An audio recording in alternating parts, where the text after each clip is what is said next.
بسم اللہ الرحمن الرحیم نحمده ونصلی علی رسوله الاکرم اما بعد اعوذ باللہ من الشیطان الرجیم بسم اللہ الرحمن الرحیم انما یخشى اللہ من عباده العلماء صدق اللہ العظیم۔ عزیزان ملت و نوجوانان اسلام، بڑے زور و شور کے ساتھ اطراف ملک میں یہ آواز گونج رہی ہے اور یہ صدا لگائی جا رہی ہے کہ آزادی ہند کی لڑائی صرف ہندوؤں نے لڑی ہے، لہذا ہندوستان ہندو راشٹر ہے۔ اس لیے آج کبھی RSS، بجرنگ دل اور شیو سینا جیسی تنظیمیں مسلمانوں کے خلاف زہر افشانی کرتی نظر آ رہی ہے اور اپنی بے لگام زبان سے مسلمانوں کو غیر ملکی ثابت کرنا چاہتی ہے، تو کبھی ساکشی مہاراج کی گندی فہم دینی اداروں کو دہشت گردی کا اڈا ثابت کرنے کی ناروا کوشش کرتی ہے۔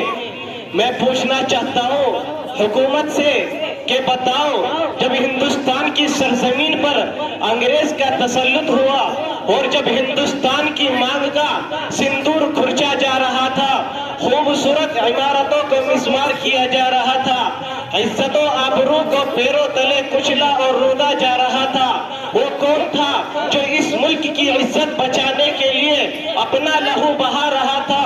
آج تم ہم سے سند وفا مانگتے ہو اور سورج سے زیادہ روشن تحریک آزادی میں ہمارے کردار کو مشکوک نگاہوں سے دیکھتے ہو، تو سنو، ہم ملک کے رکھوالے اور محافظ ہیں۔ احسان فراموش تم ہو کہ تمہیں آزادی کی پرسکون فضائیں ہم نے دی ہے۔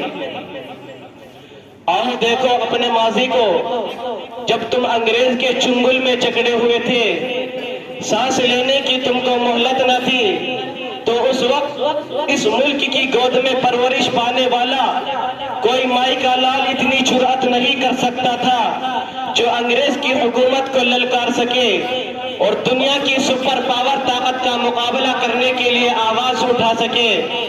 دیکھو ہماری بے باکی کو سب سے پہلے جس نے آواز اٹھائی تھی وہ شیر دل انسان، خدا ترس انسانیت کا مسیحا شاہ ولی اللہ محدث دہلوی کا فرزند شاہ عبدالعزیز تھا۔ شاہ عبدالعزیز کی آواز کیا تھی؟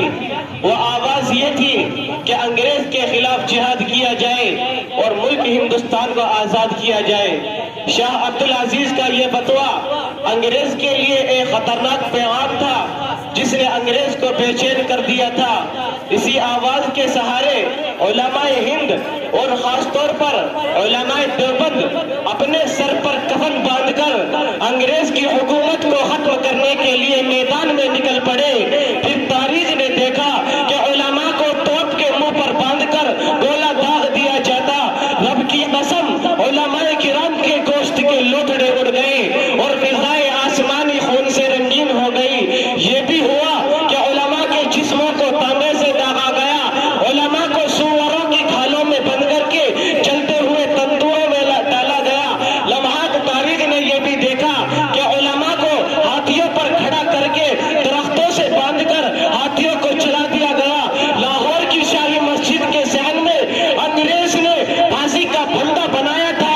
ایک ایک دن میں 80 علماء کو پھانسی دی جاتی تھی۔ اور یہ بھی ہوا کہ علماء کو بوریوں میں بند کر کے دریا میں ڈال دیا جاتا، علماء کو دہکتے انگاروں میں ڈالا گیا اور ان کو بھون دیا گیا اور یوں کہا گیا کہ مولویوں تم صرف ایک بار یوں کہہ دو، ہم سن 1857 کی جنگ آزادی میں شریک نہیں تھے، ابھی چھوڑ دیا جائے گا۔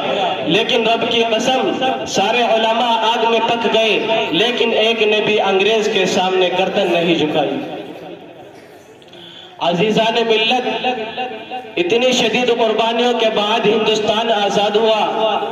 اگر یوں کہو کہ علماء کے خون سے سرزمین ہند کو دھویا گیا تو مبالغہ نہیں ہوگا۔ کہیں سید احمد شہید بریلوی اپنے خون کا نذرانہ پیش کرتے دکھائی دیں گے تو کسی محاذ پر شاہ اسماعیل شہید اپنے خون سے بالا کوٹ کے پہاڑوں کو رنگین کرتے دکھائی دیں گے. کہیں حاجی امداد اللہ مہاجر مکی اور حافظ ضامی شہید سرخیل ہوتے دکھائی دیں گے تو کہیں ارادت مندان باسپا حضرت نانوتوی اور حضرت گنگوہی رحمت اللہ علیہ کی جنگی سرگردگی ملے گی. کہیں شیخ الہند اور شیخ الاسلام شمشیر برہنہ کی طرح نظر آئیں گے. یاد رکھو یہ وہی شیخ الہند ہے جنہوں نے انگریزوں کے خلاف ایک عالمگیر تحریک چلائی تھی کہ عقل انسانی حیران و ششدر رہ گئی، جسے تاریخ میں تحریک ریشمی رومال کے نام سے جانا جاتا ہے. الغرض مختصر میں یہ کہنا چاہتا ہوں کہ اگر جنگ آزادی میں علماء کرام حصہ نہ لیتے تو یہ ہندوستان کبھی بھی آزاد نہ ہوتا.